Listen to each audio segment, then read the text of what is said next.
आवाज मानदेशाचा। पाताळगंगा नदी पात्रात मोठ्या प्रमाणावर गॅस सिलेंडर वाहून आल्याची घटना समोर आल्याने परिसरात एकच खळबळ उडाली। नदीच्या प्रवाहाबरोबर हजारो सिलेंडर वाहून येत असल्याचे दृश्य पाहण्यासाठी नागरिकांनी नदीकाठावर मोठी गर्दी केली।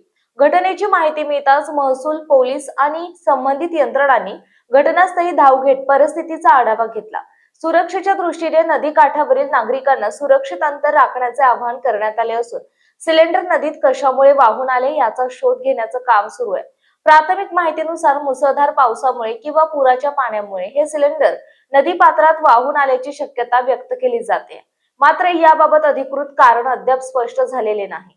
संबंधित विभागाने संपूर्ण घटनेची चौकशी सुरू केली असून परिस्थितीवर बारकाईने लक्ष ठेवले जात आहे। नागरिकांनी कोणत्याही अफवांवर विश्वास न ठेवता प्रशासनाला सहकार्य करावे असे आवाहन करण्यात आले। या दरम्यान नदी पात्रात वाहून आलेल्या सिलेंडरांची संख्या मोठी असल्याने प्रशासनाने परिसरात सुरक्षा व्यवस्था अधिक कडक केली।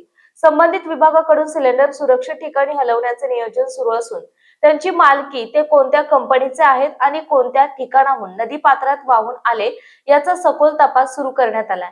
या घटनेमुळे परिसरातील नागरिकांमध्ये विविध चर्चांना उधाण आले असून प्रशासनाच्या पुढील अहवालाकडे सर्वांचे लक्ष लागले। मानसोफेर न्यूज संपादक बापूसाहेब मिसाळ, वरकुटे, मलवडी। आपल्या जिल्ह्यातील तालुक्यातील लेटेस्ट बातम्या पाहण्यासाठी आजच मानसोफेर न्यूज चॅनलला YouTube वर सबस्क्राईब करा आणि बेल आयकॉन प्रेस करा।